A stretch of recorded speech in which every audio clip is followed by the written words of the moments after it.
to Crappens. Don't wait a week for a new video. Join our Patreon at the Crappens On Demand level for instant recap access. Link in description. Enjoy the show. Hello and welcome to Watch What Crappens, a podcast about all that crap on Bravo that we just love to talk about. I'm Ben Mandeliker, and joining me, as always, is the lovely and dependable Ronnie Karam. Hi, Ronnie. How's it going? Well, dependable. Jesus, what am I, a horse? Just kidding. Hi, how are you? Great. It is Wednesday here in the world of Crappens, and we are talking Real Housewives of Beverly Hills. Before we get into that, of course, come join us on Patreon, where you can listen to bonus episodes. We are doing The Traitors as our bonus episode these days. We just recapped it yesterday, so go listen to that. We also do Crappens On Demand, where you can watch us on video. You can see our smiling faces, which is really fun, sort of rounds out the full Crappens experience. And of course, in March, we are going back out on the road with the Mounting Hysteria tour. We are going to go to Cincinnati, Minneapolis, Toronto, Charlotte, Atlanta, DC, and Philly in March. That's all in March. And we got a whole bunch of other shows in April and in May, but we will pester you about those when we get closer to that. But for right now, come join us. Tickets are at watchwhatcrappens.com. We cannot wait to see all your faces in the audience, because there's going to be a lot of shit to talk about, a lot of shows. So for right now, though, it's going to be about Beverly Hills. Real Housewives of Beverly Hills. What a funny good one. episode. Another good one. Really good one. Really, really. And let me tell you something. Kyle Richards made me laugh a few times, and not laughing at her. I was laughing with her. I could not actually believe this. Yeah. I was like, wait a second, is Kyle making me chuckle? This is weird. Well, there you go. She's getting you back. Slowly but surely, she'll get you back. So this is season 14, episode 12, The Land of the Free, the Home of the Shade. We're still at Sutton's house. You know, I have to say, we were talking earlier this week in our Traders recap, available on Patreon, about Tom Sandoval's kind of redemption, in the audience's eyes at least, where it's like you realize, yeah, I mean, he's still Tom, but Tom was funny before he fucked up, you know, and that it took a really long time for Tom to redeem himself. We were just talking about that. And I was thinking, you know, a case study on how quickly somebody can kind of redeem themselves is Reba. I mean, Reba, the first week she was on, was probably one of the most hated parents I'd ever seen on a Housewives show. Like, immediately. Yeah. The comments were, you know, and rightfully so. I mean, she's just, you know, she's like a sticker in your butt. But by the end, I was like, wow, I like Reba. Who knew? Yeah. I mean, the woman in 3 weeks went from a complete villain to, I kind of like Reba. That sometimes happens with Bravo, right? Like, sometimes someone could have a villain edit for an entire season and you hate them, and then the next season comes and you're so excited to see them. I mean, remember Camille Grammer season 1 and then Camille Grammer season 2? Season 1, she was the most loathed person on Bravo. Like, people hated Camille.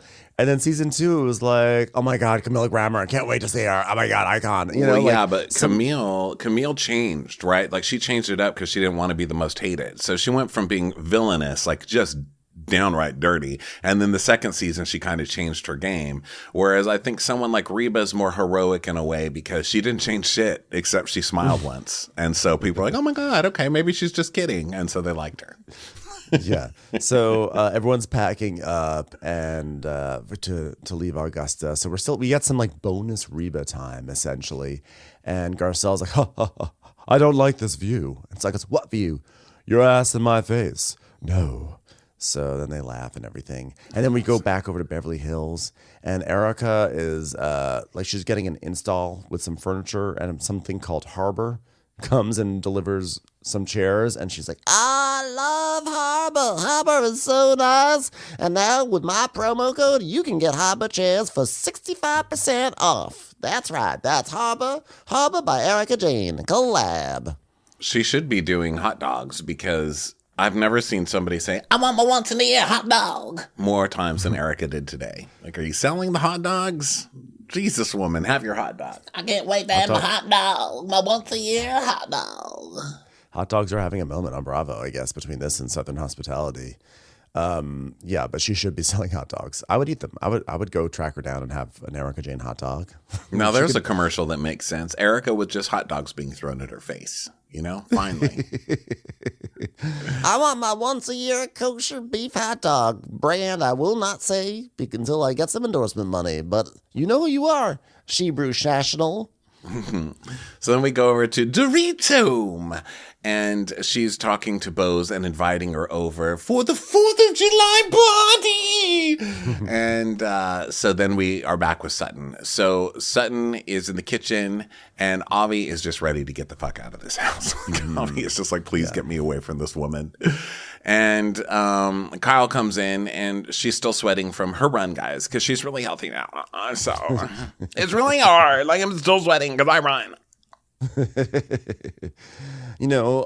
And then Kyle says, by the way, Sutton, we have like a little confession. Aww. And then Reba walks in from the outside, but no one notices that Reba's there. And Sutton's like, what's your confession?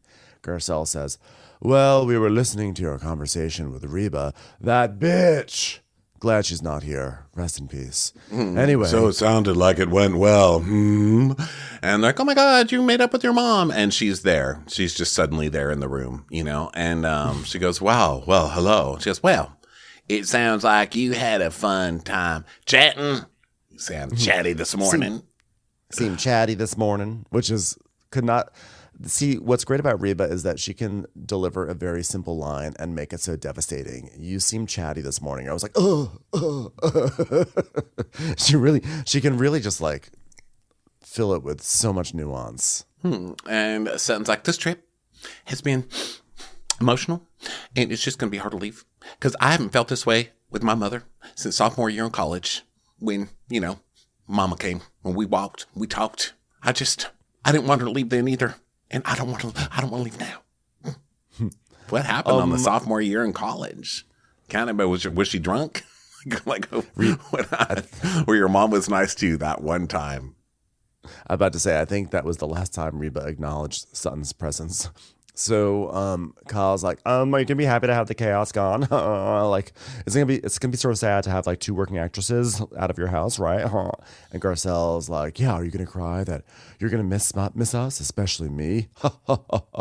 And she says, well, I'll be glad that some of you are gone. But then she laughs. She's like, ha ha ha, I'm just joshing you. So look, everybody's just so close now. And it's time for them to leave. And Kyle's like, normally, hold on, guys. This is a feel sorry for Kyle moment, everybody. Normally, I'd be excited to leave. But now I just have, like, a big empty house. So, like, yay me, a chair stuck in a doorway. Can't be moved. Poor Kyle. Don't cry out loud. Please stop singing in my home. Jesus Christ. Those columns are strong, but not strong enough. The roof will cave in on us. Oh, what I'd give to hear Garcelle's chattiness right now. But yeah, Kyle trying to make a moment out of this. Trying to back to my empty home of shadows and sadness. Oh, relax, just call Faye. She'll come over. So then Sutton's really happy that everyone got to meet Reba and everything. And Sutton pulls Reba in for like a little hug. And she goes, okay, mother, I'm going to hold you once a year. And you get to say, I love you. And Reba's like, really? Now, when's that going to be? Because it's not going to happen right now. And she's like, well, I guess Christmas? I mean, that's a good time. And she goes, well, I'll write it down and hold a little sign up. How's that? I don't remember my mother saying that to me. And she's like, okay, well, let's not go back into your mother's history. Okay. I love you, mother. And she goes, I love you too, Sutton. And they're like, well, fireworks go off in the background. And then she just kind of gives a bow like, there. Are you fucking happy? Yeah. I did it. And they're all so happy, and Sutton is happy, and Kyle is like, oh my God, it just reminds me that there's no one to tell me that they love me when I go back to my house that's empty. God, it reminds me of the time Mauricio told me he loved me. Let's see pictures of us skiing together in Houseman. So they hug, and listen, I know I'm being cold to Kyle. I get that she's sad and she's lonely because her house is empty. You left your husband. I don't know with Kyle. You're in the middle of some woman's in the house in the South, and you're still making about, I'm so alone. All alone. So Sutton's basically like, well, she said it. I have succeeded in hearing the 3 words I think I've ever wanted to hear from one person. I love you. So they all do like a hug, and it's like a group hug. And Reba is actually really cute because they all hug Reba, and you can tell that Reba's probably like, oh, this is so trite and inappropriate, and we don't need to hug. We don't need to hug to show that we like people. It's our actions that tell it. But when they come out of the hug, she has a big smile on her face, so she liked it. Yeah, her boyfriend's going to be getting some tonight, that Ken guy or whatever his name was. And then, she does the real sweetest thing in the whole time, which I miss my Meemaw doing, which is when they say bye, like they're a baby asking for a bottle. They go, bye-bye. Yeah. Bye-bye. Bye. Bye-bye. Get out of here. So back in Los Angeles, we're at Bose's house. And I forget Bose's, Nico. He's just sitting on the side, like holding up a little mirror. We find out later he's actually bedazzling it, but I thought he was just looking at himself in a little mirror. I was like, oh, Nico. This cracked me up. I think this is, in character development moments, this is a huge one for Bose, that she makes her assistant bedazzle mirrors from Walgreens so that there's jewels. I thought that was so fucking funny. So she's waiting for her cousin. Her cousin comes over, and they're like sisters, me and my cousin. And look at that mirror. All I'm saying is the back of my mirror needs to match my shine. So, yeah, Tina comes in. That's her cousin. And they say hi and everything. And they comment on the mirror, etc. And they're like 10 months apart in age. So they're very close. Even though she's not a sister, she's like a sister, etc. So she says, Tina and I talk so much that I think sometimes we talk telepathically. I can be by text. It could be by text. It could be by phone call. It could just be a mind meld. And guess what I tell her? I invented ESP. Congratulations. You're using my personal network of mind talking. And she's doing that thing where she's putting gold flakes in their tea, which is weird, or whatever they're having, their drinks. Yeah. What is it with gold flakes? I mean, I get it. I hear that silver, like if you go to the chiropractor, he'll give you liquid silver, and that's supposed to do something, I don't know, for health. So I don't even know. But what does gold even do except give you a little speck in your poop? It just makes people feel fancy. But look, you know what? It's better than mercury. So Bose is like, well, yes. We got better than botulism. Better than E. coli. So I don't know why I said it like that, but it felt fun.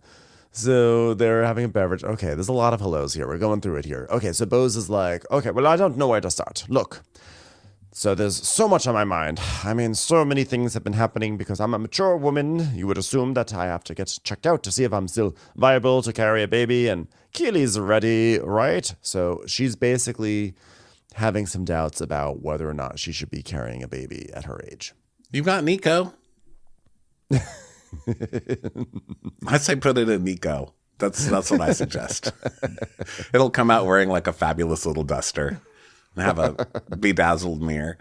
So they haven't met with a fertility doctor yet, but she's in Vegas and she's flying here because, LA, no fertility doctor. It's important. It's important to go to a different city to get your fertility doctor. Yeah, it's a shame that there's no fertility doctors in Los Angeles. But luckily, well, it is hard to find a fertility doctor in LA that isn't there waiting at birth for the baby to pop out so they can start marking up its face with a Sharpie and being like, you need to get higher boobs. Like, yeah, I'm going to need higher boobs from you.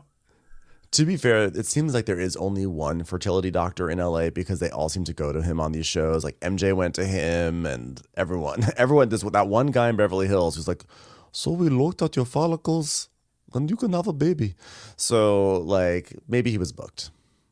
Yeah, he's the Instagram one. He's like whatever people get free fertility shit for posting on Instagram or whatever. So she's going to have a very fancy one. But the problem is Keely. Because, Keely's going to have to get tested too. He's going to have to get every kind of sample. Drip, drip, drop, sample. That's what they're going to do to him. Favorite. That was my favorite when she said, drip, drop, sample. So she's like, well, what if we don't get the results we want, And you're rich. You just morph the baby into whatever you want. I mean, can't we do things like gene designing and stuff where you like pick the genes that you want your baby to have? Or I don't know, you can go through like sperm books and pick the perfect sperm and stuff. I don't know. You're rich enough. You just figure out how to have the baby you want. You know, I feel like it's up to the poor people who don't, we're stuck with whatever we get, you know, whoever you fuck is what you end up with. But I feel like with her kind of money, you can change that baby's looks, its posture, its hobbies, everything in the womb, right? I mean, there's a very simple answer. You know, at a certain point, you're so wealthy, all you do is this. You go to the store, you get a bonnet and a rattle, you give it to Nico and say, "You're my baby now." Just make Nico the baby and just tell him he's not allowed to speak English for 2 years, and then just enjoy it. Just make him the child. Yeah. Oh, babies. I don't know. Look, if I was going to go to a fertility doctor, I would just be like, fill me up with disappointment so I'm not phased later. Because I think like no matter what you do, your kid's eventually going to come out, and at some point it's going to go, fuck you. Yeah. Well, if it's a Karen baby, at least. So then Tina's like, well, how does this Keeley guy feel? She's like, I don't know. I called his number and someone with a different name answered. But then I called it again and he answered. So I'm not really sure. That took a while to clear up. I do not trust Keeley. I don't trust him for 2 seconds. So basically, Bose is like, part of me wonders, like, does he want to get off the train, but then is afraid he'll disappoint me by wanting to get off the train? But like basically, she's like, maybe we shouldn't have a baby. And then she tells the story about her first pregnancy. Her daughter was named Eve, and she found out she had preeclampsia, and it was, you know, became a high-risk pregnancy, and ultimately she lost the baby, and it was very, very traumatic. And then when she had Lael, like that entire pregnancy was very scary because every time she went to the doctor, it was like PTSD and terror. And so she's wondering if she should do it again, to which I say, no, don't do this. Don't do this again. Get a surrogate, but like, don't put yourself through that. Don't put yourself through that agony and put your body through that danger. I know we live in a time where everybody can have babies whenever they want. You know, we have Kenya Moore having a baby at 50 or whatever. And, you know, to each their own. I'm very tired. I'm almost 50. I mean, I've always been very tired though. So I can't imagine having a baby when I was like 16, you know, but especially now. And then in 20 years or whatever, when you have to go visit that kid's college or whatever. No, fuck that. Here's what I say. Just get more maids, you know, just keep getting maids. Just keep treating them well. Teach them, you know, be like, your piano classes today. I believe the housekeepers are the future. Well, for real though, seriously. I just put bonnets on anything, little baby bonnets on anything, make them your children. But yeah, I agree. Bring your daughter to work day. It's like, and look, watch the way they can fold a diamond into toilet paper. You go, you show them, honey. So then we go to Kyle's house. And Kyle is like, hey, Siri, how hot is it going to be today? It's like, the National Weather Service has issued an excessive warning. Daytime temperatures will hover around 94 degrees unless you live at home and alone, in which case it will be a cold 55 degrees. Sorry. This just in. We just got the weather. You're alone. Damn it, Siri. Sadness with a chance of bleakness. So Sutton is getting her glam done because I'm going to Dorit's house and she's having a 4th of July barbecue party. And they're like, wow, that should be fun. She goes, well, we're going to play nice. Let's do it for the country. And so then we go to Erica's. Hasn't worked so far. Huh? Hasn't worked so far playing nice for the country. These days in our country. A little political commentary, people. Discord. So then we go to Erica's cabana. And she's calling Kyle because, you know, it's the housewives thing where they're each calling each other like, are you going to the party? What are you wearing to the party? I'm going to the party. Are you going? Are you going to wear a bikini or one piece? So we're doing that scene. And Erica's like, are you excited for the day? I just got a couch made out of Nathan's hot dogs from Harbor Furniture. Erica, you're mixing your influencer jobs. It's time for a commercial. It's time for a Crappens commercial. So, by the way, what was it that Bose said to Kathy and everybody that you told me off camera, but now I'm going to bring it up on camera because I want to start a hate campaign against her? Oh, she said you were kind of cold to her. And we see a flashback to the Kathy dinner where Bose is like, she was kind of cold to me. So Kyle's like, I mean, I'm the cold one now. Yeah, now you're the iceberg. Now I'm the iceberg. Are you saying I'm kind of like the unspoken star of the hit movie Titanic? I mean, I appreciate it as a working actress. I appreciate getting another notch on my IMDb, but that is so mean. And also kind of like deserving because like, honestly, I am pretty famous. No, because I'm the ice queen. I thought you could be the iceberg and then we could hang out together. Get it? No, but, Kyle has to talk to you because she has no one left. So she just hangs up. So now we go to Dorit and her sidekick, an iceberg. It doesn't totally make sense, but sure, we'll go with it. Just their cousin that no one wants to hang out. Just the iceberg lettuce, the head of iceberg lettuce, just sitting over there like, I don't have any vitamins.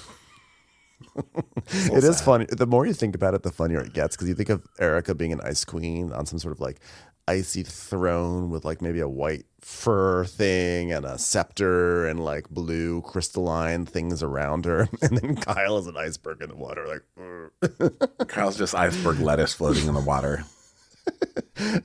She has a little fascinator that's just a leaf of iceberg lettuce. Yeah.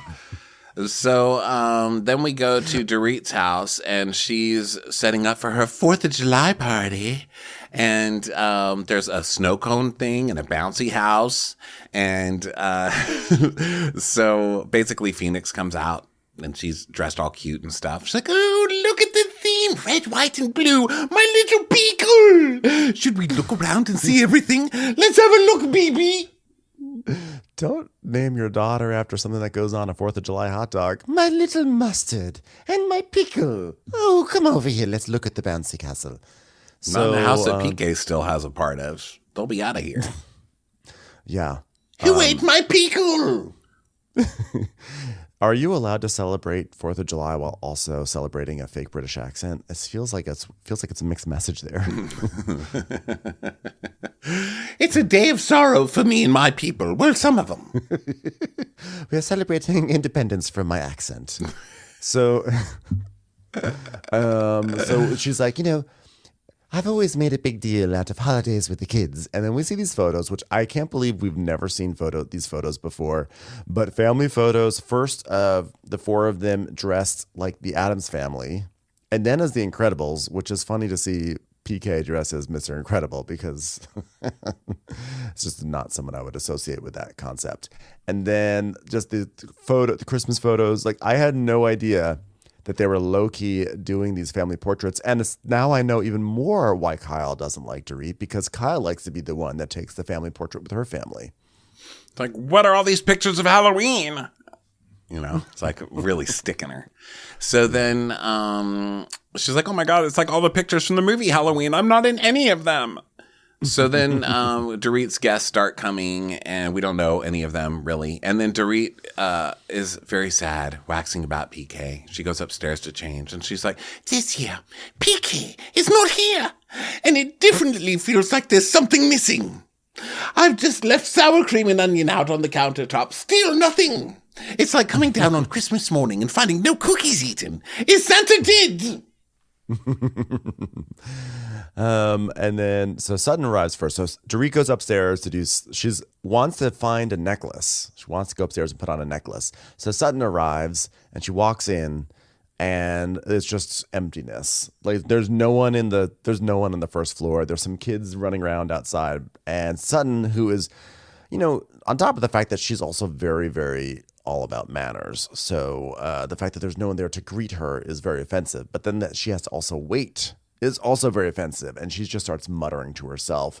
She's like, well, the idea that I would have people come to my house and I'm not there to greet them, or Avi is not there to greet them, and someone's just not there. I mean, a roach isn't even here to greet me. I mean, this just boggles my brain. I guess I'll just wait. So she sits down, not even on the couch. She's sitting on an end table. What is she sitting on? But she's like, I will not even sit on that couch. God knows what's happened on that couch. So she just sits on like a little end table or something and looks at her phone. a showy display of discomfort. Like, well, I'm not going to sit on the couch unless I'm invited to sit on the couch. So I'll just find something that I'll be here in the corner, minding my own business, because clearly I'm not welcome here. So I don't want to disrupt the seating area too much. Yeah. And, Dorit's upstairs looking for a stupid chain.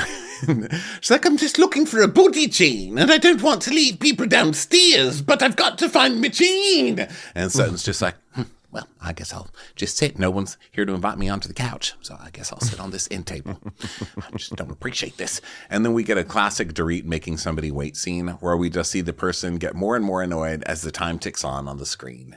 And now it's 1:22, and then it's 1:27, and then it's 1:30.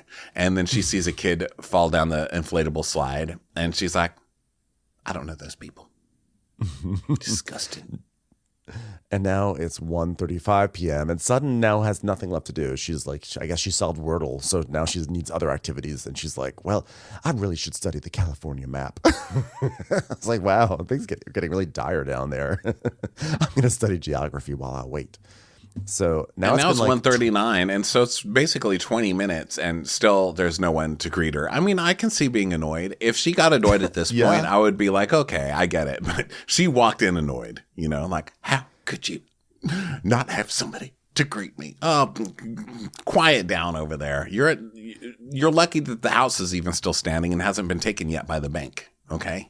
I honestly think, like, yes, she was being a little fussy, like really leading into the manners aspect of I should be greeted. But I think that honestly, after 5 minutes, I think you have every right to be extremely annoyed that you're just sitting there. I mean, you could even say after 3 minutes, if you're just sitting there in someone's house and they haven't even come down to say hello, and you're like, what do I do? I'm just going to sit here. I mean, a lot of people would just say, hey, Dorit, I'm here, or text her or whatever. So there is that aspect of it. But making someone just wait downstairs for 10 minutes, let alone 20 minutes. The horror. It's crazy. I think it's totally disrespectful. Well, there's also a whole party outside that Sutton's just like, I'm not talking to those people. I mean, if I was at that party, I would have gone out and been like, hello, I'm Mayor Ronnie. Is this your baby? Let me hold it. Anyone want to take a picture of us? I'll take your vote in September. Thank you. Like, voting is in November, sir. Not for my election.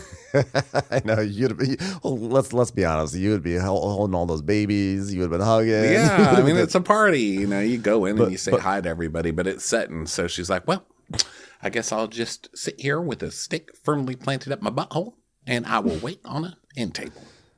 I would do the same thing because I'm like, I don't want to go outside and make conversation with a child or the child's mother or whatever. I'm going to sit in the air conditioning inside. Because it's 100 degrees out. At the very least, it's a chance to go through someone's shit. You know what I mean? Or if it's your enemy, you can start planting evidence around their house for your murder. I mean, I don't know. Or like put your wallet in their like vegetable bin in their fridge. And then later she could be like, someone stole my wallet. Oh, wait a minute. It's by the iceberg in the fridge. And Colin will be like, wait a minute. Now, well, one thing, though, is that Dorit's mom, we find out in a little bit, is actually there. So was Dorit's mom upstairs? Because it seems like Sutton knows Dorit's mom. So Sutton could have gone up to Dorit's mom and started chatting with her and having small talk. But honestly, yes, she could do all these things. It's still wrong. I'm sorry. It's still wrong because if I go to someone's house and then I have to make 20 minutes of small talk with someone I don't really know, but I've like met passing, like I would be like, oh my God, this is so annoying. This sucks. I'm mad now. Yeah, I can't sugarcoat it. I would be mad. Yeah, I wouldn't care. So Dorit's like, I just need another chain. I need one that says mama. So she wears one that says mama, So then now Kyle is there. And, first of all, that the mom called Dorit upstairs and was like, the bitch is here. And she's like, let's make her wait. I have a feeling that they knew very well that Sutton was there and just made her wait. The mom's like, don't make me go out there alone. She's like, okay. Mm-hmm. So now Kyle's there. And she's like, should I wear this? Like, I'm feeling self-conscious. Should I put a shirt over my sleeveless thing? I just didn't get a spray tan. Yeah. And then she sees that there's like this table, not a turtle. There's a table right in the middle of the foyer. And it has all these photos of PK and Dorit. And she's like, oh, man, what is this? A shrine? This looks like an anniversary party. And Sutton's like, oh, I didn't even see this. I didn't know I was even allowed to look at it because I had no one here to greet me, to show me what I can and cannot look at in this household. So I've just been sitting here on the corner of the couch. Like, listen, I still have pictures up of Mo and me also, but like not at a round table as you enter the home. Okay, like there's like a shrine to PK. Seems like a little strange. I mean, okay, but weren't you mad that Mauricio changed one picture in his own office? Weren't you just crying about that for 3 episodes? I have to assume that Dorit has kept those pictures up there because she wants to keep normalcy for the children, honestly. I think she does it so when Wells Fargo comes to take back the house, she can go, he's the one you need to be chasing. Him! It's this one right here. So Kyle's like, so have you said hi yet to Dorit? She's like, to whom? And then Sutton's like, look at all this emptiness. So then Dorit's still upstairs, and she has now chosen her chain, and the chain she has chosen is one that says "Mama." So, yeah. And she's like, I wish I had another chain. So then Sutton is still being ignored because now Kyle goes to talk to Dorit when Dorit comes downstairs, and Sutton's like, well, I'll just sit here and do the same thing I've been doing. Stewing. Glad I could come. Glad. Can I leave now? Can I go now? I have never been so offended in my goddamn life. I'm leaving. Not quite, but she will get there soon. So Kyle's doing the whole like, oh my God, look at all the pictures of PK. Jesus Christ. I mean, it looks like biscuits cooking. Could you just take all these pictures down? I'm trying not to eat carbs right now. She's like, thanks for making me look at it, Kyle. Thanks a lot. So Dorit talks a little bit to the mom. You know, the mom comes in and says hi. And Dorit's like, well, seeing Kyle and Sutton be the first to arrive at the party is a little bit awkward. They were definitely not my first choice to arrive. In the spirit of having fun, that's exactly what we're going to do. By the way, it's Dorit, look how cute Sutton's bag is. Look, oh my God, it's a bag. Look, we're bringing it with the Patriot. And Sutton's like, well, we're trying to bring the red, white, and blue look. And Dorit's like, oh, I'm sorry, this is so kind of you. And she takes the bag away, like sort of jokingly, like, this is mine now, because, you know, they're all obsessed with bags. And she's like, well, I think you owe it to me. And Sutton's like smiling, like, ha ha ha. She goes, I most certainly do not. She's like, no, you most certainly do. And then it becomes clear that Dorit may not actually be joking. She's actually being serious and holding on to that bag way longer than it needs to be held on. Listen, you're the only one out of the 3 of us that hasn't had expensive purses stolen for insurance purposes. Your turn. It's like, nope, you better get that back. I mean, even though today is all about having fun, I can't ignore the tension between Sutton and I. Last time I saw Sutton, she interrupted me when I poured my heart out about Jagger. And then we see a flashback to her saying, and so, ladies and gentlemen, my children, they asked me, are Mummy and Daddy getting a divorce? Well, I'm so sorry. This has been a lovely conversation, but we have to get back out on that 101 freeway. Okay, let's get into the Sprinter van. Well, I was in the middle of a story. Well, we have to go. And what's her buns? Sutton said on the after show that production made her do that because Dorit was sitting there giving a soliloquy, and they were like, got to get on the road, people. And Dorit knows that, and she's still giving Sutton shit for it. Dun, dun, dun. Shady. Yeah, I mean, but like, even without knowing that, put your pain in a capsule. You know what I mean? Logline it. Okay, just give me the elevator pitch. Give me the elevator pitch of what's going on with you and Jagger, okay? For Christ's sake. Yeah. Kids asked about divorce, didn't know what to say. Little weird. All right, got it. Understood. So she's like, well, I'd be prepared to forget about most things that Sutton has done or said to me if she gives me this handbag. That bitch has a tight ass grip. So she won't give it up. So now they go outside, and Garcelle comes and kind of trips. And she's like, whoa! Jeez. Biggest nightmare for any Real Housewife is tripping and falling on camera. I don't know what I would have done if Garcelle had fallen over. I don't think I would have liked to have seen that. Because they can't get back up. Their pants are too tight. Like, their clothes are too tight. Like, at one point, when Sutton throws down her little tiara or whatever later, and Kyle goes to pick it up, I mean, that was one of the best parts of the show for me, watching Kyle try to bend down to get that thing. She's like, oh.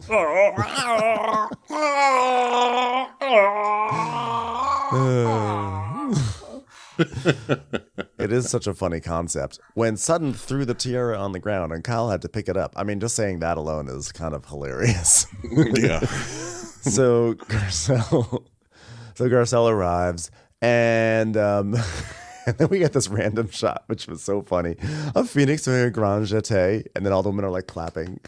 I just love the random moment of ballet happening in back. Arabesque.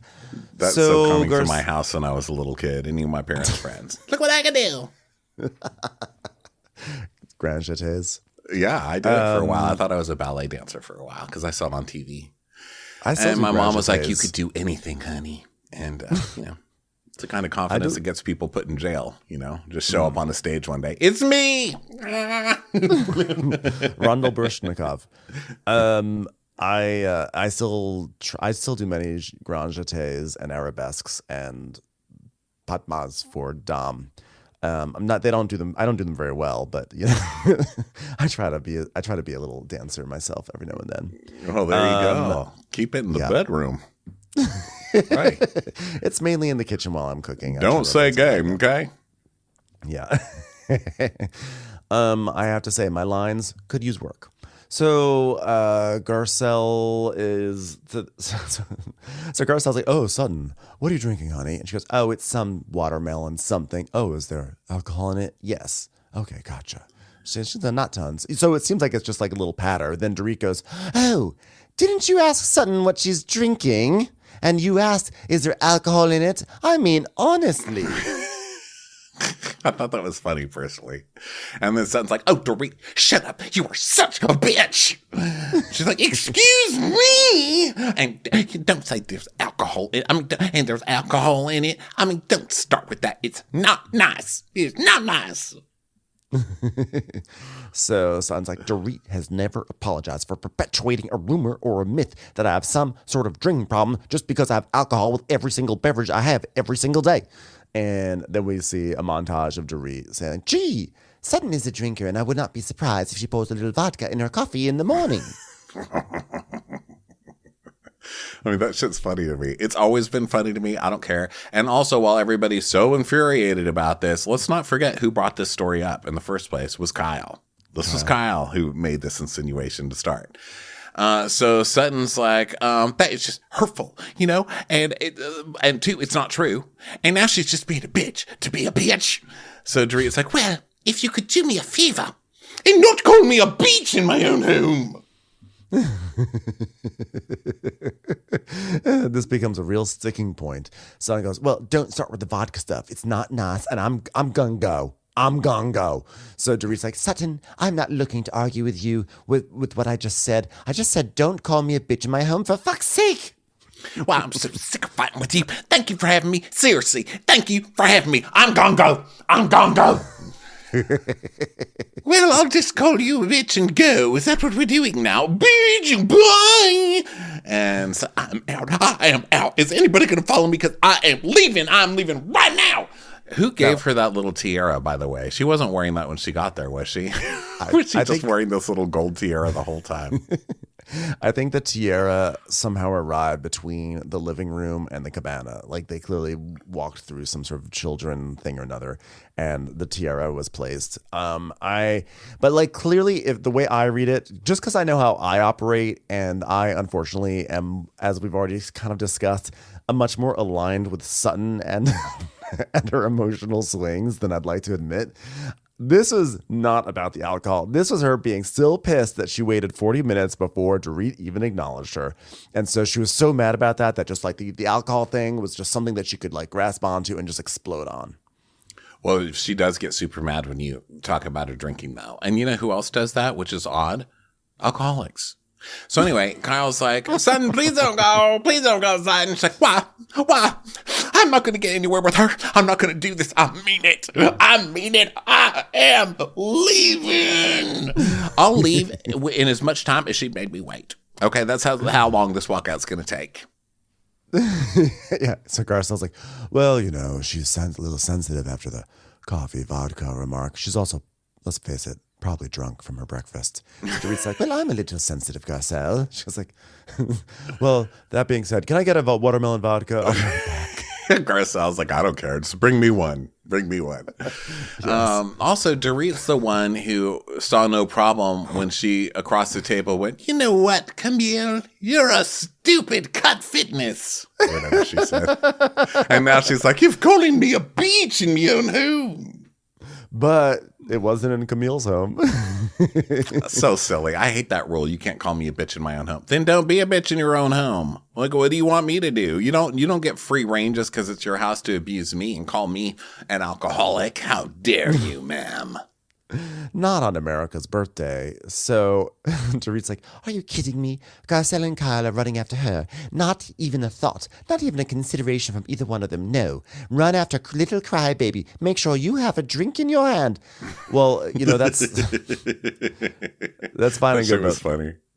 But also, we just watched like 5 years of you guys all doing this with each other to anyone who like disrupted the Fox Force 5. So now you get to see what it feels like for us. Yeah. Commercials. Here comes one right now. So it's like, Lordy, have mercy.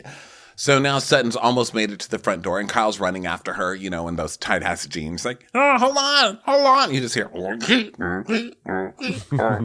trying to run, but it's really hard. Can we just talk? Can we just talk for 1 second? It's like, what, Kyle? Garcelle's like, listen, I know you didn't want to come here, and you were the bigger person. You came. Good for you. I'd like to celebrate it by awarding you a drink with alcohol in it. Here you go.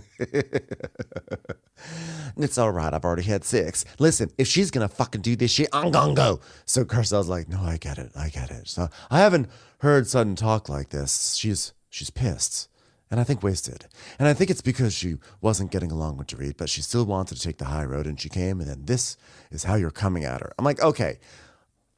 I think Dorit was shitty for making Sutton wait. I think this thing about the booze, Dorit's reference was so subtle, so minor. I didn't even pick up on it until Garcelle made a big scene about it. I was like, I thought Dorit was asking for clarification of what Garcelle asked. Like, it was such a small, if that was a dig, it was so small.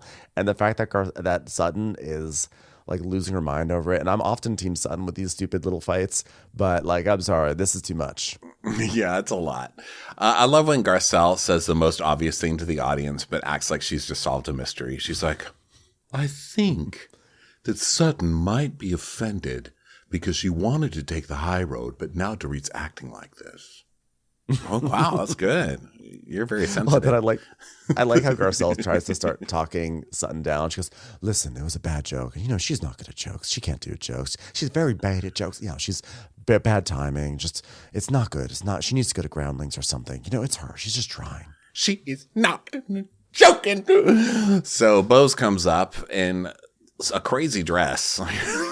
I don't know where half these people are going on this show, but she shows up in like a little baby blue kind of like wedding cocktail dress.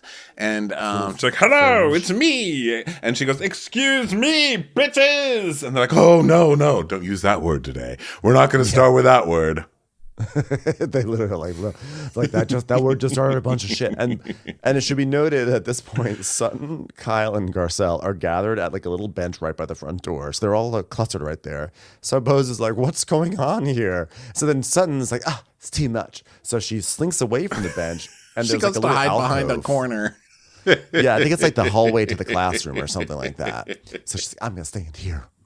She's like, she goes to hide in the hallway. It's so fucking funny. And so Bose is like, what's going on? You started something, Garcelle? She goes, no, why are you saying me? She goes, I was just joking. I said bitches. No, don't say it. So Dorit comes in and she's like, oh, Posey. And hugs her. And she's like, honestly, perfect timing. I was waiting for normal to arrive and good energy. And then my little Easter egg came. Thank you.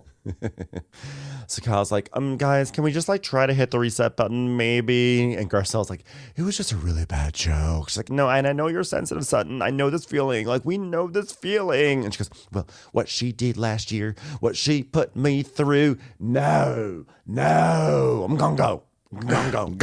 I am gonna go. So Garcelle's like, we understand. We really do. I was being nice about getting that nasty ass watermelon drink. It was terrible. Garcelle's like, oh, it's not good. I just ordered one. Yeah, I mean, it was such a weak drink. I mean, what's even the point of having it? So Oh, so she's like, well, just hang on now.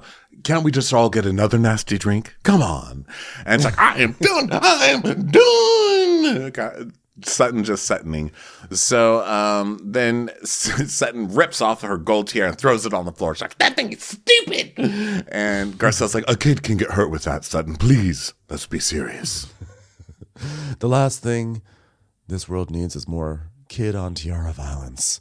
So Sutton's like, fine, I'll go pick it up. So Kyle's like, no, I'll do it. I need to do a squat. So they go pick up this tiara and everything. And Garcelle's like, all right, listen, Sutton, would you be willing to talk to Dorit? She goes, no, I'm not going to talk to her. I'm not going to give her the satisfaction of knowing her diss about me, and that watermelon drink got to me because it did not most certainly get to me whatsoever. So she's like, but what if she apologizes? And Kyle's like, I'll say something. I'll do it. I'll say something. So now she's going to talk to Dorit. And she's like, oh my God, it's not lost on me that Sutton was berating me for leaving Bose's wellness day, and now she wants to walk out. She does that thing with her head and crosses her eye. Yeah, but she was berating you because you were berating her in the first place for doing walkouts. See, it's like hard to find where this all begins. Like, who was the first immature storm out? You know, we have to go all the way back in history. Yeah, but that being said, Sutton was the one who most recently said that you can't be storming out. I mean, Sutton's a hypocrite. Honestly, Sutton's a big she did the whole hypocrite and a sisterhood baby. thing. Yeah. Don't storm out, and then she was the first one to betray the sisterhood and storm out. So we get it. But this shit's funny. I don't care. I love it. And I love a housewife walkout. I love, especially this show, this season they're doing them where they never really walk off. They just walk to a different room. And they're like, I will sit right here. I'm going to be by the front door. I'm going to show her. I'm gone. Yeah, this whole thing of them all clustered by that front door and the throwing the tiara and the back and forth, I was like, this show is starting to approach a little bit of some Salt Lake City chaos, and Beverly Hills never goes in that space. So I was really, really enjoying the silliness that was happening here, this foyer fight. So now we go to Kyle and Dorit. So she's like, can I talk to you for a second? I don't think she's going to stay without some encouragement from you. And I don't know if you want to do that or not. She's like, well, it sounds like the two of you, more than anyone, are going to be the people that are going to get her to say. Now, it's certainly not going to be me. She called me a beach. And guess where she did it? In me own home. What would Jennifer Lopez think? What would Mark Anthony think? Sure, this isn't their home, but I've lived in one of their homes. They'd be very upset that someone at their former address has been called a beach in their own home. Do me a favor, don't do that. Sisterhood, remind her of that she's the one who's pledging the sisterhood. So Dorit then walks away. She's like, my cooler friend is here now, so I'm going to hang out with Bose. So Dorit then goes, she called me a bitch in my own home. I should be kicking her out. But gee, instead, she's the victim. I wasn't the one who brought this up last year. And then we go to a flashback of last year of Kyle, Garcelle, Dorit, Crystal, Camille Grammer, everyone standing around Kyle's bar and talking about Sutton's drinking. And Garcelle saying, do you think there's something wrong with her? And this is your moment where Kyle says, like, well, I don't know. I don't know if it's your first drink or your fifth. So, yep, it was Kyle who started it. I mean, we knew that, but it was nice to see the validation right there.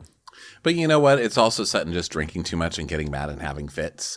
I mean, I think as someone who often drinks too much and cries a lot and has fits, when someone asks me if I have a problem with alcohol, I just say, my only problem is that my glass is empty. Could you please fix that? Like, I don't care. Like, who cares? I mean, I just had a drunken fit. Now's not the time to cry about it. You know what I mean? I think you shouldn't be so defensive about someone making an alcohol joke. I think if someone called me an alcoholic, I would just respond with like a Sonia Morgan tagline. I would just be like, I have a taste for luxury and luxury has a taste for me. Or just burp in their face. Keep it simple. Or just say, I'm often on top, but sometimes I like being a bottom. The people are like, wait, okay, this doesn't have anything to do with anything, but I'm just going to back away slowly. So Dorit's like, well, why are you making such a huge deal over a duke? Unless, of course, there's something very big underneath the surface. Like an iceberg? I'm an iceberg. Well, why isn't it kind of a joke that she said, shut up, bitch? I mean, who cares? Like, why are you taking the word bitch so seriously? I don't know. Everyone's so ridiculous, and that's why I love this show, because it literally becomes the entire episode. fighting over this stupid stuff. And Sutton, guess what Sutton's saying? I'll give you $100 if you can guess. You can't? She's going, I am leaving. I'm leaving. Gongo. I am leaving. Gongo. I am Gongo. Hello. Gongo. Hey, does anyone have a little sticker that says, hello, my name is? Because mine would say, hello, my name is Gongo. Hey, I just chartered a plane to Africa because I'm going to go visit the Republic of Gongo. So, no, I'm sorry. That would be if I wanted you to stay. I'd say, please, you can't go. No, I'm Congo. No, Congo. Congo. Damn it. Beat me in my own game. So this whole episode is kind of playing like some sort of stage farce, right? Because it's crazy. And then the door swings open and here's Erica to make her entrance. She's like, hello, everyone. Wait a second. What's everyone doing here in the foyer? I'm wearing two straw braids that were furnished by Nathan's Harbor. Everybody. Hey, bitches. Okay, everyone, don't hug me. I got body makeup on. So what's going on here? What's everyone talking about? Why are you all sitting on a bench here by the foyer? And Sutton's just like, I'm gonna go. And Erica's like, oh my God, I haven't even gotten past the front door, so somebody's already in town. I don't want this. I just want a hot dog. My one scaly hot dog. Where is it? Where is it? Okay, so what's going on? Tell me it quickly because I got to get to the hot dog. And Son's like, well, Dorit brought up the whole vodka thing. She goes, oh, yeah, you being an alcoholic and a drunk. Well, we all know that, you know. And she's like, well, and I do appreciate it. And I don't appreciate it, I should say. And I don't want to perpetuate the myth that I don't want to be around someone. And I don't want to be around someone who's going to do that. Sorry, I can't speak straight because I'm a little drunk right now. But you know what I'm saying. The myth that Sutton's a drunk. So now Kathy comes in and she's like, hello. And meanwhile, Bose is like, is that Kathy? Why is everybody over there by the door? She goes, because that's what Sutton does. She gets him upset, calls you a bitch, and then gets him to surround front doors. Well, I feel like I don't want to be left out. I'm going to go over there. I'm going. So she comes in there and she's like, can we all just enter the house? Well, she's leaving, she said. Now, listen, here's what I want. My once-a-year hot dog. And at this point, I'm like waiting for Jennifer Tilly to walk in. Jennifer Tilly's like MIA all of a sudden because it's like felt like every 2 seconds someone else is walking through the door, be like, I'm here. Wait, what's going on? So Bose is like, it's just, you know, like, why don't you just come into the house? And it's like, well, I am not comfortable here. It's like, yeah, she was in the house. Now she's leaving the house. Apparently, she's just trying to get her to either go out the door or just come back into the porch. But we're kind of stuck in this foyer place right now. We're waiting for the prop woman to give us a bottle of Tito's to leave in the driveway, so she actually makes it out the front door. No offense. It's her own kind of Hansel and Gretel moment. Just leave a little trail of vodka on the gravel. This little blue cheese olives just along the ground all the way to Sutton's house. It's the only way she gets her exercise. So then Bose is like, well, come on, to congregate here at the front. It's like Dorit is hosting a party in here. Can we go to the party? And Garcelle goes, oh, stop being Dorit's spokesperson. Okay, ma'am, in charge of the office of the Strack. I don't think you're really in the place, but... Yeah, Garcelle rarely has like a really strong hypocrite moment, but this was one of them. And Bose is like, girl, I am not Dorit's spokesperson. She goes, sounds like it. Well, it looks rude. And all right, you know what? You want to cuddle her? Then you cuddle her. So Bose is like, I am pissed that these ladies don't have any couth to at least get up. How she said it made me laugh. I even said it to Bueller today. I was like, Bueller, get some couth. They don't have any couth to at least get up and come into the party and behave like civilized people. So now Kyle's like, I mean, at this point, it's just like actually annoying because like once again, Bose's team Dorit without knowing any backstory. And she just comes in and automatically defends Dorit without knowing anything. Like, you don't get to scold me. And Bose is like, well, I just said like nobody needs to coddle her. And Dorit's like, did you say that? Did you say nobody needs to coddle that alcoholic? She's like, no, shall I try again? Please. Goes, yes, because she's being coddled. You're the hostess at the party, and it looks rude for everybody to be over there when they could actually be over here. Now, Bose is correct, although also this foyer is really like a the ground zero for issues about etiquette, because yes, it is rude that they're there in the foyer and they should be coming into the party, but it was also rude that they were there in the foyer and the host didn't come down to greet them. So I mean, and they're also all being rude by sitting there like slinging around the F word and the B word when there's children in the house. Like, if we're just going to start clutching our pearls, I can clutch them with the best of them. And I love when Sutton's like, she needs to stop that fucking shit. I want some more fucking manners. I think we can just safely say these are just all a bunch of rude people. Yeah, it's Beverly Hills. That's what's so funny about it. And I think one of the long-lasting classic things that keeps people coming back is that Beverly Hills, they're rich, so everybody assumes that means they're classy. No, they're trashy. This is Los Angeles. This is trash with money, okay? And that's why it's so funny, because they all think they know what manners are, and you all don't know manners. And Dorit, you say you know manners, you're married to PK. I mean, if that guy's not a stain on a tablecloth. Yeah, if you hit big time while Will and Grace was still on the air, then you're not old money. And this is just some nouveau riche shit that's going down, and I love it. It's amazing. It's classic. Although actually Sutton seems like she's sort of old money, maybe.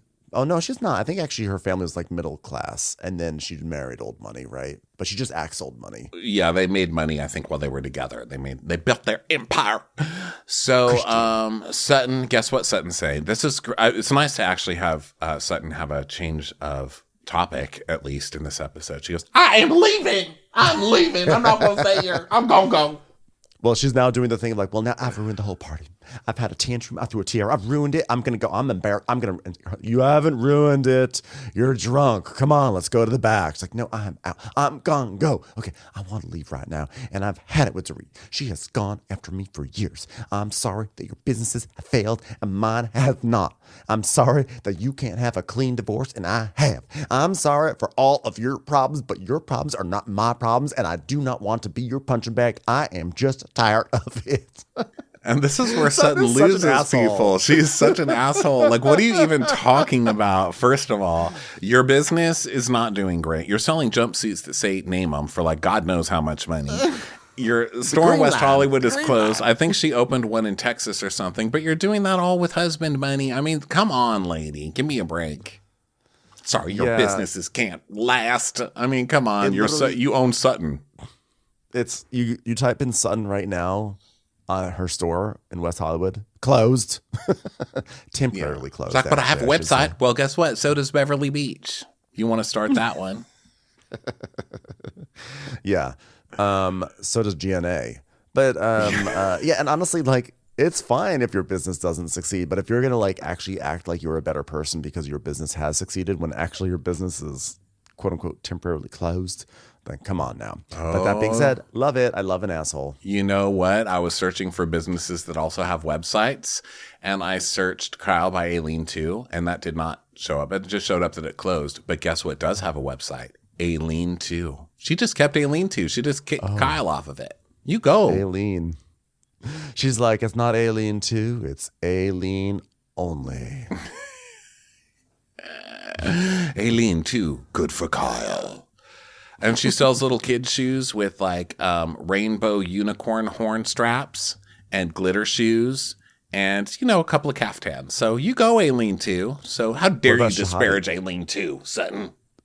I want to know about Shahadi. What's her name? Shahidi? Kyle by Shahidi. Oh, Kyle by Shahad, right? Kyle. I don't remember. Kyle by Shahida. The loungewear queen. Kyle by Shahida is still around. You can get it at kylebyshahida.com. Okay. Loungewear, dresses, red jackets, eye patch things. Floppy pajamas. Yeah. Robes with Paris on them or something. No. Kimonos. Wow. She went down the kimono route. Interesting. Oh, yeah. Whole kimono line. Okay, so Kathy's like, did she really leave? And Garcelle's like, well, yeah, she did. Can I at least get a hot dog? Somewhere in OC, Emily's like, they're coming after my lines. Emily's so mad. So now Dorit's talking with her guests and everything, and then Garcelle gets her hot dog. I swear to God, if we mention hot dogs one more time, I'm gonna have to get a fucking hot dog after this podcast. I am like craving one so badly. So Kyle's like, oh my God, a cheeseburger, amazing. Did I tell you that like my niece is like married to Fat Burger era? Yeah. So kids are jumping in the pool and Kathy's like, by the way, I brought a swimsuit with me thinking that we were going to go swimming. And then Rick goes, that swimsuit is way out of line. Whoa. Way too sexy, Kath. Way too sexy. So then she sees some churros and she's like, oh, those look good. What are those, tacos? Save me some of those. Save me some of those.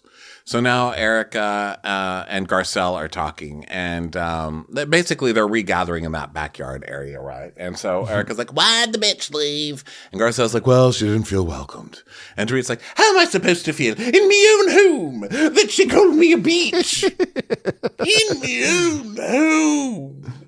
Somewhere in the hills of Encino, we hear an echo saying, I'm gonna go. I'm gonna go. I'm gonna go. The two of them are just gonna say those two things over and over again. A bitch in my own home. I'm gonna go. I'm gonna go. Well, you did lead the charge, Dorit, when you said, of course there's vodka in her drink. And Bose goes, oh, well, and that equals calling her a bitch in the house? I mean, come on. Bitch in the house, alcoholic. Two different things. Somebody walks in my house and calls me a bitch. I say, those are fighting words, and would you like to be my baby? And Kathy says, well, I don't think any of us are mean girls. I mean, maybe I'm just used to it. I'm like, yeah, you kind of have like the most famous like mean girl daughter of all time. Not saying that Paris is mean, but she just sort of like is the image. I don't know why I'm suddenly like hedging that. I'm like, I mean, sorry guys. Sorry, Paris is really nice, guys. So Erica is like, well, we're all mean girls, you know? So Dorit's like, excuse me. I need to check on my BBs and see if they can still look me in the eye after I've been called a beach in my own home. Sonique Jagger, come to me. Unfortunately, Jagger is being transported to the hospital after he stepped on a tiara. It's very sad. So, big gash in that foot. Where's my one kosher hot dog for the year? God damn it. Garcelle's like, can I get another watermelon drink, please? It was actually really good. So Erica goes up to the hot dog bar and she's like, what are those, relish or is it just pickles? Hey, mister, I'm going to steal your hot dog. I'm going to say the same thing to you as I said to Tom's ex. Stealing your hot dog, bitch. Stay in line. Hate me later. Sorry, it's my once a year hot dog, Tim. That should be the name of her next album, Hate Me Later. So, once a year hot dog should be the name of her next album. Hit me later. Well, my hot dog's like a python. Like a python. There's a guy dressed in like mustard dancing in the background. Like, Look, I think it's great that y'all were there to support, but I think, again, in the spirit of sisterhood, can we all just rally around Dorit? And Garcelle's like, well, where was your spirit of sisterhood when you came over to us and called us rude? I'm like, okay, Garcelle, she was not. You're being ridiculous. They're all ridiculous today. I love it. And Bose goes, that is being a sister that's coming to tell you to check yourself before you wreck yourself. Well, I feel like every time you're telling us what to do about Dorit, and you don't know about the whole situation either. She says, well, let me just put things in relative terms, all right? I call things as I see them. #Guth. And she goes, well, so do we. So do we. Pie chart, Google Sheets. You know what I'm saying. It's like, okay. So Erica's like, all right, Garcelle, who's been up Sutton's ass and been her spokesperson since she got here a few years ago? And Erica's back on Broadway, so she's got red leather gloves and she's doing a lot of Broadway hand things. She's like, bossy, bossy, bossy, bossy. And then we see some of Garcelle's greatest hits as a mouthpiece, which I can't believe we went back to Diana Jenkins land with Diana being like, you want a new villain? And Sutton's like, well, I'm very sorry about being on a bed rest. Oh, your sorry is so fake. And Garcelle goes, Diana, that's kind of shitty. Oh, are you her bodyguard? I was like, oh, I forgot how awful Diana was. She was the worst. So, I mean, she has a point. Bose is up Dorit's ass, but Garcelle is also up Sutton's ass. So it's a weird fight. It's a weird proxy war. But I loved this kind of little argument between Bose and Garcelle because really, at the end of the day, neither one of them care. They're just like, whatever. So they kind of fight it out. And Garcelle's like, well, it seems like you're one-sided. I mean, did you not say that she has not been welcoming to you? And she goes, well, yeah, I mean, it's not like I think that Kyle's a cold-hearted bitch. I didn't say that. I just said we haven't connected. And Kyle's getting all, she's like, okay, it's my turn. It's my turn. So she starts like shaking her face a little. And she's like, I mean, it's funny that you said that because actually I felt the complete opposite. Like at times, the times we spent together, I actually did feel like we had a great connection. Okay, roll the clips. Roll the clips. And it's Kyle being like, hi, Bose. You see? It's all like this light superficial stuff. Like, I like your picture frame. It's like, yeah, thank you. Yeah, it's nice. See, we did connect. So Kyle is like, Kyle is like, I was just like really surprised to hear that, and like just like really hurt my feelings. Well, part of the reason I asked Kathy, because the way of it is just that like the reason why I thought you were cold, and it felt like I didn't want to know you. I wouldn't have asked shit, and I feel like I've had deep conversations with almost everybody, and I haven't necessarily had that with you, and so that feeling for me is like, oh, Kyle's a little distant, she's a little cold. I'm like, Kyle is not distant, she's not cold, she just has a very vapid personality, and you're just not going to get a deep conversation out of her. That's it. That's all. Yeah. You need to talk about purses, Yeah, shopping. She can shop anywhere, guys. Yeah, talk about Birkins, and she'll be there. So Bose is like, the vibes aren't vibing with Kyle, okay? She's not opened up to me. There's no warmth. I just, what do I do with that? I mean, there's nothing to do. Give me something to work with here. This is a television show, okay? Is this an improv class or solo? I'm not doing it. And so then we see where Kyle visited Bose in bed. Like, that's supposed to be a great example of Kyle being warm, but Kyle was only there to turn Bose against Dorit in the first place. So that didn't really work. And she was sort of snappy. She was sort of snappy with her, too. And so Bose is like... I know this fight is stupid, but I think that Bose going to Kyle's sister and shit-talking her sister was shitty. I think that was shitty. And I think if Kyle was like, look, it hurt my feelings, you went to talk to my sister, that's not cool to do. And if you have an issue or you want to get closer to me, why don't you call me and talk to me about stuff? Like, I think that, but Kyle just doesn't know how to argue, So now Kyle is turning it into like, well, but I am warm, and here's why I'm warm. Yeah, I agree. I feel like we didn't really clock it at the moment because there was other stuff going on, but it's not really cool to say to someone's sister, even if the sister is like sort of on the outs, you can't say like, oh, your sister's cold. What you can say is, I haven't really connected with your sister yet. I would love to know what are some good like approaches I should take with her. Like, what are the ways in? How do I crack that nut a little bit? But don't say your sister's cold. So Kyle is like, well, I just feel like maybe I was being singled out because I'm single and I live in a house alone, and like because of what was going on with like Dorit and me, and that like because you got to know her first, that you like have like a loyalty like automatically to her, which was like really clear from how you came up and scolded us out there. I'm like, yeah, Kyle, but you wanted to do the same thing with Anna Marie last season. You literally brought in Anna Marie and was like, okay, go fight about the esophagus for me. And now she's upset that someone's using the same technique. Oh, God, she does it all the time, Kyle. Like, I've invited Camille to the party, So she's like, well, even though you say you don't have preconceived ideas, your actions say otherwise. Do you know what it's like not even be able to reach the top shelf in my kitchen?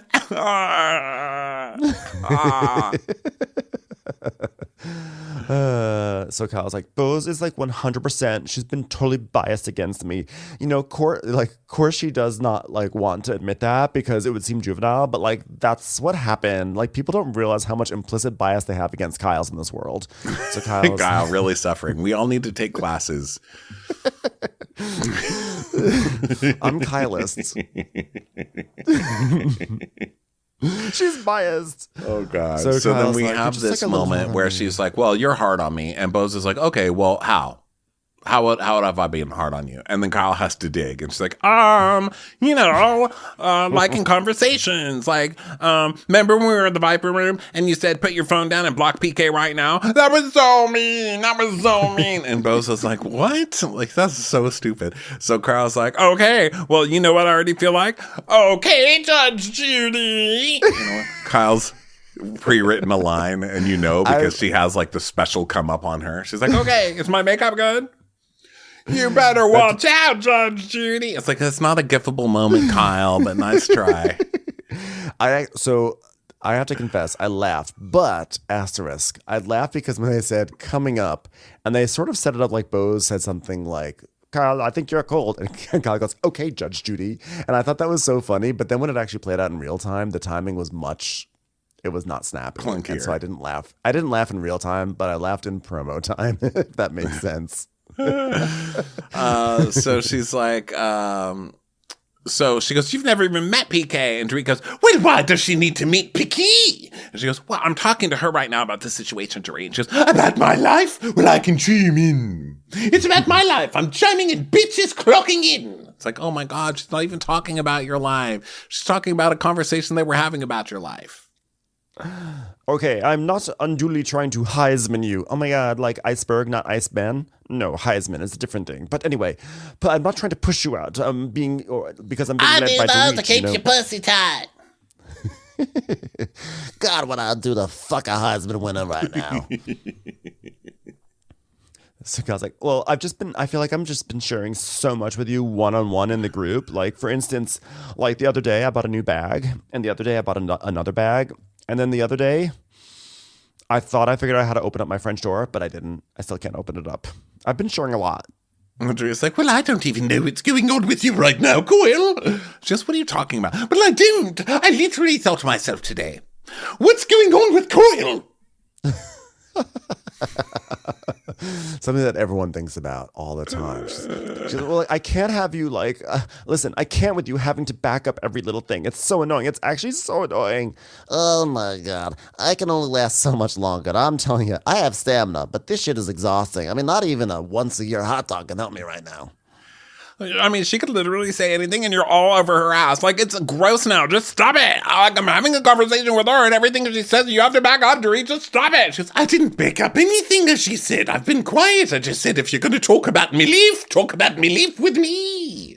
And then Kyle goes, oh, yeah? Well, this is what you're doing.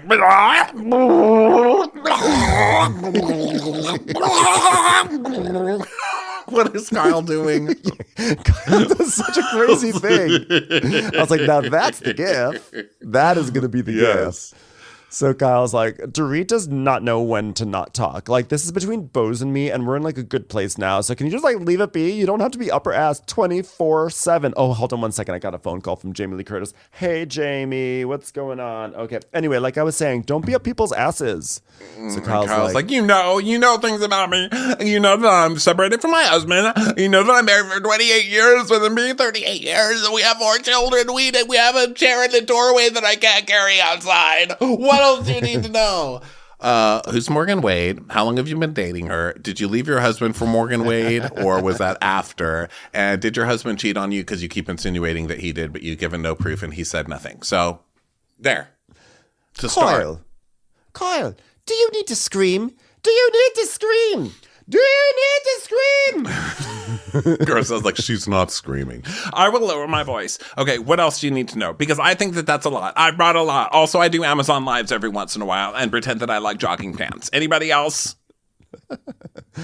She's like, well, from the beach, from Garza's house, did we start fresh and clean, or are we going back? Tell me now, because I need to know. Fresh and clean. Well, it feels like I'm being clawed at.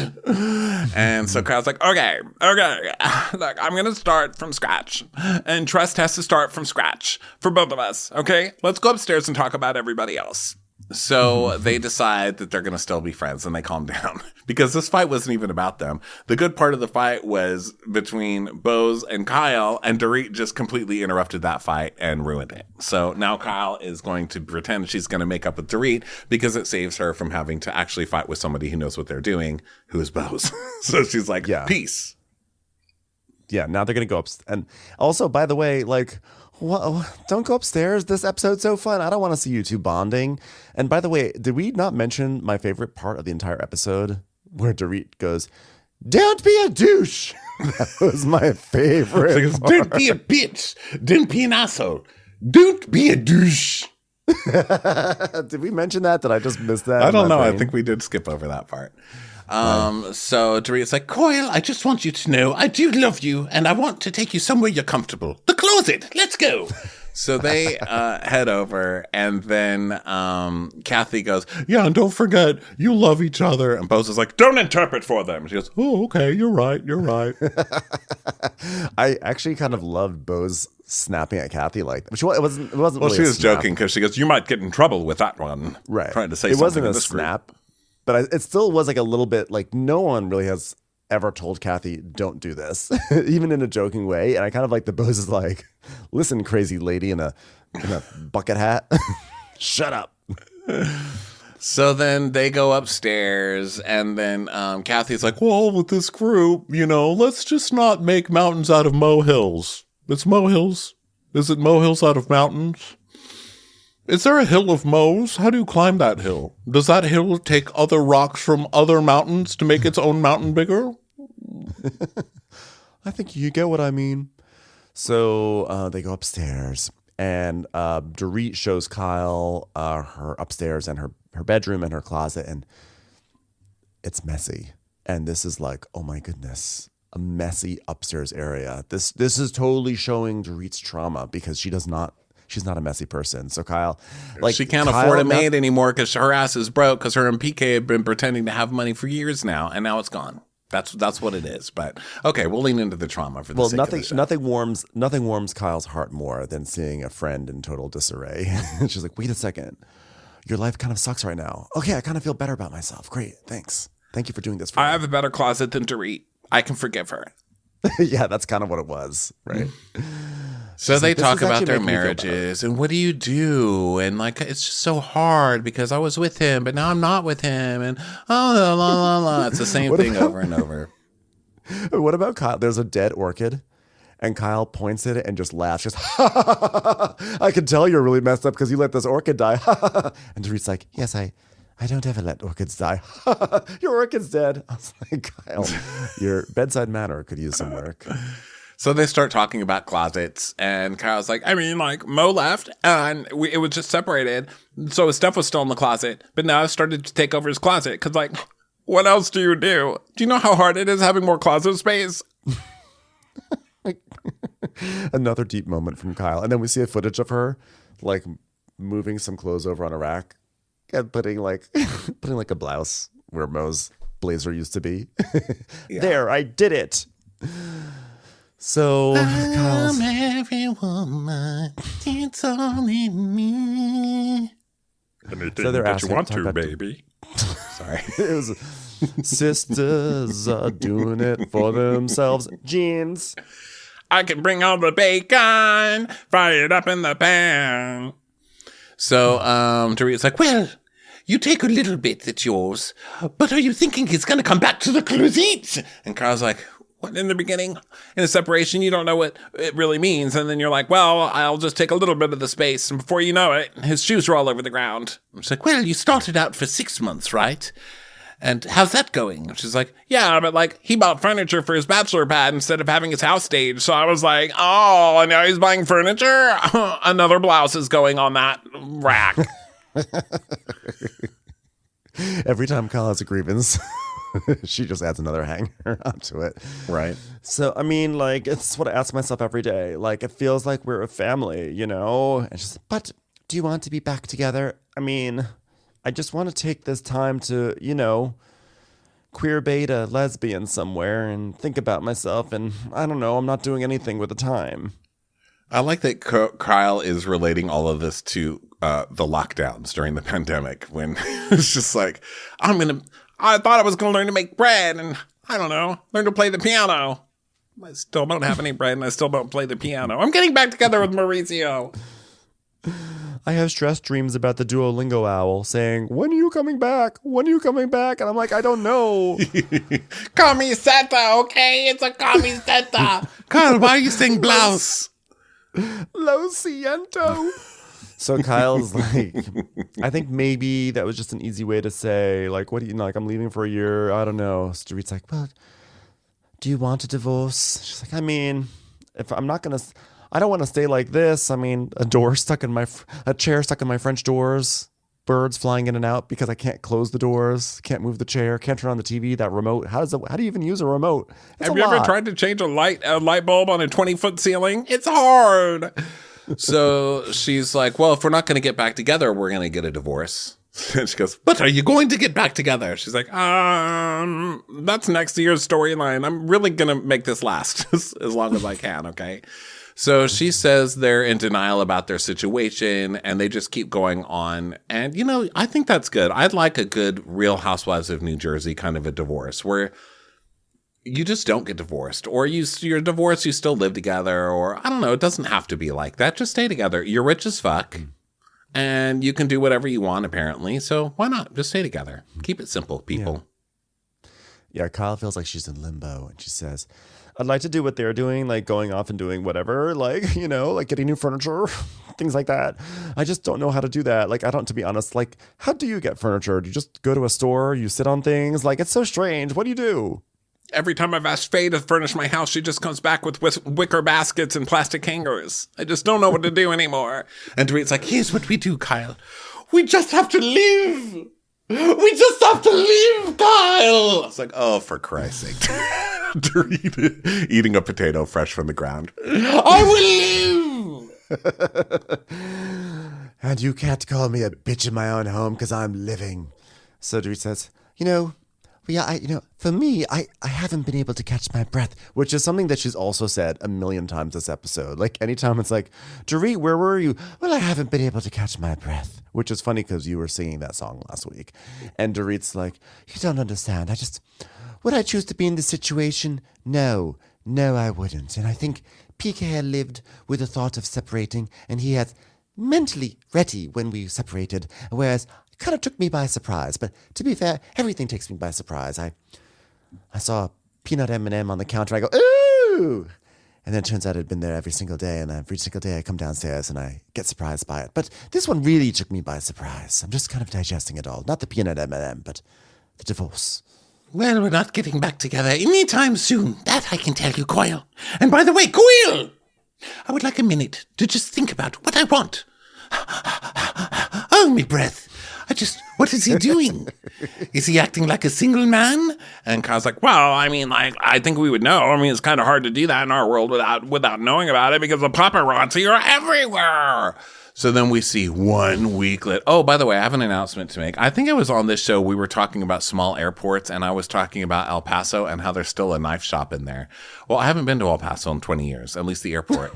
And I heard that they did eventually get rid of the knife shop like a decade ago. So to everyone looking for a knife in the El Paso airport, sorry, but it's a decade gone. that's too bad. Goodbye, knife shop. I believed in you. So Dorit's like, Coyle, listen. If the man wants a divorce, we're going to get a divorce. I can't stop it. but did he say divorce? Well, he's mentioned divorce, but only in a threatening way. Oh, okay. Well, he has said things like, you'll die with nothing in your account. But I'm not really sure what he meant by that. You know, he goes off sometimes. So then we see 1 week later. Voiceover. Mauricio Mansky was caught with a mystery woman. The real estate mogul touched down in Mykonos, where he was photographed collapsing into the arms of a hot blonde wearing a sheer cover-up over a dark bikini. I love they try to make it sound like news headlines when they're like, and here's what she was wearing. Did I not finish this episode? I don't remember seeing any of this. Or maybe it got cut off because YouTube, I watched this on YouTube TV. And this, no, I didn't watch this on YouTube TV. I watched it on YouTube TV and it showed it. I watched this as a screener and I don't seem to remember any of this. Did I not? Oh, maybe finish? that's why. Yeah, well, maybe they added this in later. But it's we see that Mauricio was caught making out with that real estate chick. And then we see another headline. Mauricio Mansky's mystery woman identified as Russian-born actress who's 20 years younger than Kyle Richards' ex and is in a movie with Alec Baldwin. And then we see him kissing this girl in front of an Avis rent-a-car, which I thought was really funny. And then Erica is FaceTiming Kyle, and she's like, how are you, Kyle? Did you see this? Did you know it was coming, Kyle? Tell me the truth about it. Here's what I'll tell you. I'm waiting for my once-a-year hot dog, Kyle. And that was the episode. God, it's weird that I didn't see it. Weird that I did not even register that last part there.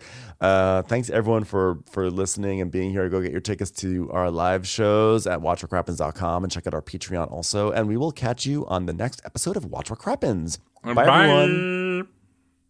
Watch what Crappens would like to thank its premium sponsors. Ain't no thing like Allison King. Our way is the Amber way. It's the Foster and the Furious. It's Amanda Foster. It's always automatic with Ashley Auto. Ashley Savoni, she don't take no baloney. Put your hands together for Carly Clapp. Catherine DiBernardo has our hardo. Get on the right foot with Chrissy Offutt. Dana C, Dana Do. We never miss her call. It's Diane Call. Erin McNicholas, she don't miss no trickolas. Jamie, she has no last namey. You'll never hide from Heidi Eleanor Jones. I go, you go, we all go for Hugo. Hava Nagila Weber. We could all learn from Jennifer Kearns. She's our kind of mess. It's Jennifer Messer. Sip some scotch with Jessica Trotch. Knock, knock, knocking on Katie Mannock's door. She's our favorite streamer, Caroline Peacock. Kristen the Piston Anderson. Get a bee in your bonnet with Lacey B. Rigging the funk, it's Leslie Plunkett. She gets a name from us. It's Lindsay D. Let's give a kisserino to Lisa Lino. Fresh as a daisy, it's Maisie McHenry. We love her on the rocks. It's Melissa Cox. Megan Berg. You can't have a burger without the Berg. This is Living with Michelle Vivian. I love ya, Olivia Williamson. Tastier than Flanderson, it's Rachel Manderson. She sure is swell. It's Raquel. Yes, we canna, it's Savannah. Cast a spell with Shannon Spellman. Let's share with Sharon Eldridge. The Bay Area Betches. Betches. And our super premium sponsors. She's VVIP, it's Amanda V. Somebody get us 10 cc's of Betsy MD. She's got a leg up. It's Beth Annie. We're taking the gold with Brenda Silva. Let's get real with Caitlin O'Neill. Don't get salty with Christine Pepper. Can't have a meal without the Emily Sides. Who, what, why, where, and Gwen Pentland. It's our queen. It's Queen Laifah. Nobody holds a candle to Jamie Kendall. Know your worth with Jason Kurth. We got our wish. It's Jen Plish. She's not harsh. She's Jill Hirsch. She's a little bit loony.